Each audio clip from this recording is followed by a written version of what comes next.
Salut, c'est Trado, je suis content de vous retrouver pour la mise à jour de l'analyse technique de l'or, de l'argent et de Bitcoin. Alors avant de commencer, je vais faire un bref rappel méthodologique sur la méthode que j'ai théorisée pour ceux qui nous rejoignent pour la première fois. Si vous êtes déjà coutumier et habitué à cette méthode, vous pouvez passer les premières minutes pour entrer dans le vif du sujet. Donc avant de commencer, je l'ai dit, il faut comprendre ce que c'est que la méthode d'accumulation rationnelle, qui est une méthode assez simple qui a été mise en place dans l'objectif de réduire au maximum le stress que vous pouvez accumuler lors de vos opérations d'investissement. On va prendre un exemple ici, et cet exemple est pris de manière complètement aléatoire. C'est une action, mais cela fonctionne de la même manière pour tous les actifs auxquels vous pouvez vous intéresser.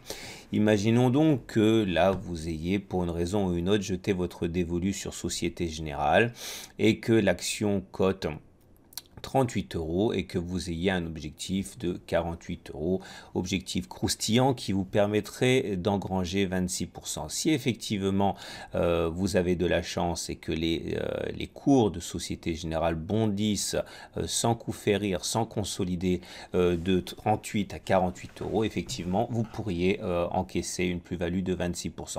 Le problème étant que les choses ne se passent quasiment jamais comme ça. Il y a toujours ou quasiment toujours des consolidations. Ces consolidations peuvent être nocives d'une part pour votre rendement et puis surtout pour votre gestion du stress. Donc imaginons que vous décidiez d'appliquer la méthode d'accumulation rationnelle que je vous propose.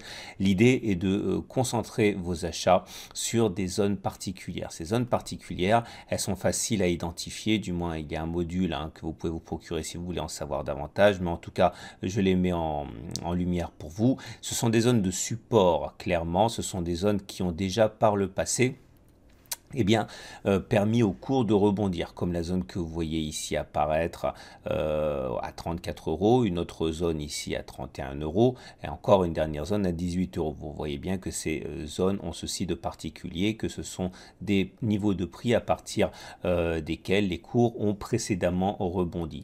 L'idée étant que il faut être capable de tirer parti des consolidations éventuelles qui nous amèneraient à visiter ces niveaux de prix. Il n'y a aucune garantie, bien sûr, que l'on y aille. Il n'y a pas non plus de garantie que l'on rebondisse dessus, mais en tout cas, vous allez très vite comprendre l'intérêt de cette méthode.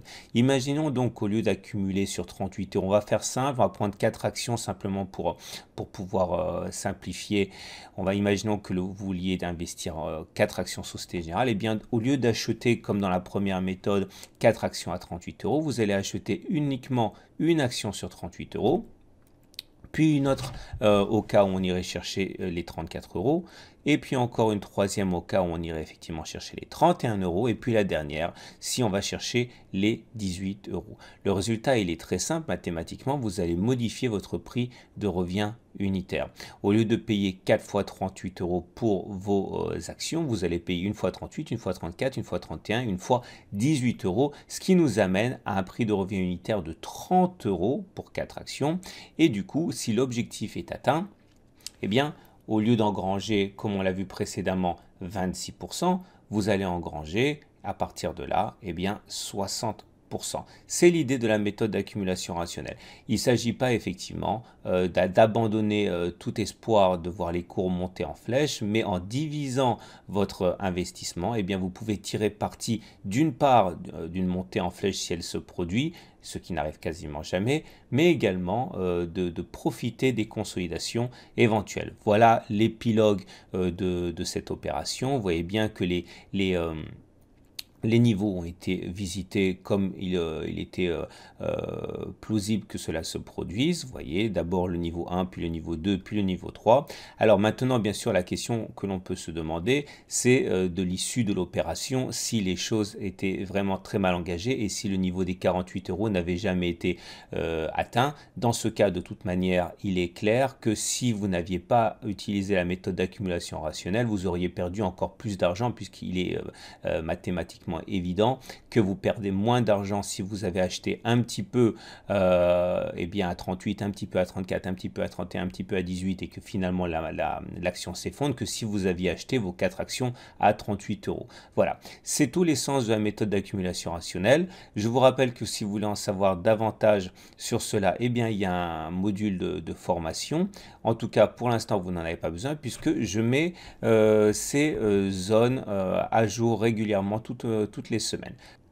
Si vous avez compris, on peut donc passer maintenant au vif du sujet et à l'analyse de votre actif préféré.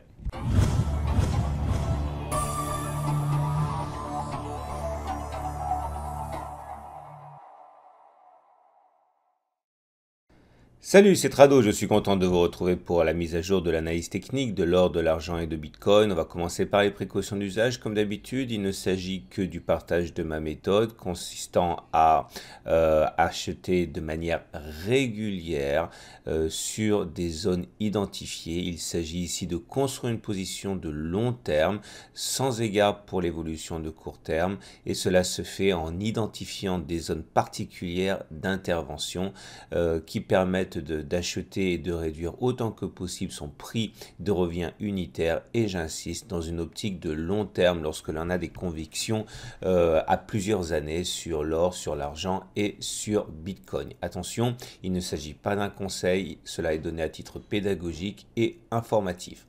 On commence par l'analyse technique de l'or libellé en euros. Et comme on peut le voir ici, hein, nous sommes revenus, et nous sommes toujours en fait sur une zone d'accumulation rationnelle, la zone des 1020-1034 euros l'once. Alors l'idée c'est qu'effectivement ces 1020 1034 correspondent à une zone qui a déjà servi de base de rebond de manière évidente depuis 5 semaines. Il s'agit donc pour moi d'une zone d'accumulation. La prochaine zone d'accumulation serait sur 978 euros ou alors en franchissement des 1064 euros. Il faut éviter bien sûr hein, d'accumuler ailleurs que sur ces zones. On enchaîne avec l'or libellé en dollars. Et l'or libellé en dollars est en train de sortir de sa zone d'accumulation. Je pense que la prochaine zone d'accumulation pour moi c'est les 1160 dollars l'once, zone sur laquelle on a rebondi fortement, ou alors si on arrivait à clôturer au-dessus des 1215. Mais là vous voyez on est en train de sortir de cette zone, ce qui signifie qu'il est tout à fait envisageable que tant qu'on ne repasse pas à l'intérieur de cette zone et a fortiori au-dessus de cette zone, un retour sur 1160 est envisageable. Donc pour moi cette semaine, pas d'intervention. On enchaîne avec l'analyse technique de l'argent libellé en euros. Là aussi, vous voyez, la tendance est clairement baissière. On est sorti d'une zone d'accumulation rationnelle qui était celle des 12,3, 12,7. À partir de là, effectivement, un ralliement des 11,5 est tout à fait envisageable. On sera là pour en profiter. Hein. Donc mes deux prochaines zones d'accumulation sont soit un retour sur 11,5, soit une clôture au-dessus de 12,7, puisque si on arrive à clôturer au-dessus de 12,7, on acterait le fait que cette zone joue comme un rôle de support. Mais pour l'instant, il me semble à titre personnel prématuré d'accumuler alors qu'on vient juste de sortir et de casser un support important. Pour l'argent libellé en dollars, voilà où on en est. La tendance est également très fortement baissière, vous le voyez. Il n'y a pas besoin de faire d'analyse technique pour voir qu'il n'y a pas de support qui tienne de manière pertinente. Hein. On avait 15,1, 15,7 qui a joué un rôle provisoire de support avant d'être cassé. On est allé chercher directement la zone suivante à 14,3, 14,8. Et là, on est revenu sur une nouvelle zone d'accumulation rationnelle, hein, la zone des 13,6, 13,9. Est-ce qu'elle tiendra pas? On l'ignore, mais en tout cas, c'est une zone où il est effectivement opportun, à mon sens hein, d'accumuler un petit peu. Et c'est ce qu'à titre personnel, ma méthode me dit de faire. La prochaine zone d'accumulation rationnelle hein, on reviendra en cas de cassure des 13,9, mais en tout cas en cas de clôture au-dessus de 14,8, on aurait une nouvelle zone d'accumulation. En tout cas, les 13,6, 13,9 sont une zone ici qui a déjà fait ses preuves. On va terminer avec Bitcoin, libellé en dollars et en euros. Tout d'abord avec Bitcoin en dollars, vous voyez que la zone 5900-6800 pour l'instant hein, ne fait pas défaut, hein, elle permet effectivement de soutenir le Bitcoin. Je pense à titre personnel qu'on est donc dans une zone d'accumulation rationnelle. Ici, la prochaine zone d'accumulation rationnelle, c'est la zone des 4585 000. Il est tout à fait envisageable que l'on aille la chercher si on devait clôturer en dessus de 5900. L'autre zone d'accumulation rationnelle serait un passage au-dessus de 8500 puisque les cassures de résistance font souvent l'objet d'une accélération haussière comme ça a été le cas ici. Vous voyez, on avait une résistance, on est passé au-dessus, on a eu une accélération haussière. Donc, on est dans une zone d'accumulation rationnelle prochaine à 5000 et l'autre en cas de clôture au-dessus de 8500. Pour terminer l'analyse technique de Bitcoin libellé en euros, vous pouvez clairement voir que là aussi, hein, la zone des 4700-5440 joue parfaitement son rôle de support. On est revenu la tester et on a rebondi dessus cette semaine. C'est ma zone d'accumulation rationnelle. La prochaine zone d'accumulation rationnelle sera un retour sur les 4150 qui est un support ou alors une clôture au-dessus de 7380 puisque ça voudrait dire que la résistance ici a lâché et comme j'ai dit précédemment, lorsque vous avez une résistance qui lâche, il peut y avoir des accélérations haussière. Voilà, on retiendra pour terminer hein, que tous les actifs que j'ai mentionnés, hein, l'euro, le dollar, enfin pardon, l'argent, l'or et Bitcoin sont dans une tendance de moyen terme qui est encore clairement baissière. Il est donc probable que l'on aille encore plus bas à un moment ou à un autre, hein, puisque la tendance n'est pas inversée, on est simplement sur des supports. Il faut simplement être capable de profiter des accès de faiblesse hein, pour se renforcer. Voilà.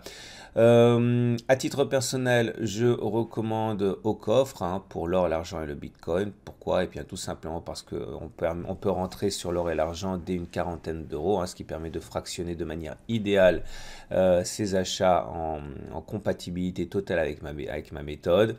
Et pour Bitcoin, là aussi, je recommande chaudement au coffre qui permet d'acheter et de sécuriser ces achats sur une clé, un ledger que l'on peut disposer en chambre sécurisée et se mettre à l'abri des attaques de plateformes qui font régulièrement la une des actualités. Voilà, plus d'informations dans le lien en fin de vidéo. À la semaine prochaine pour la mise à jour.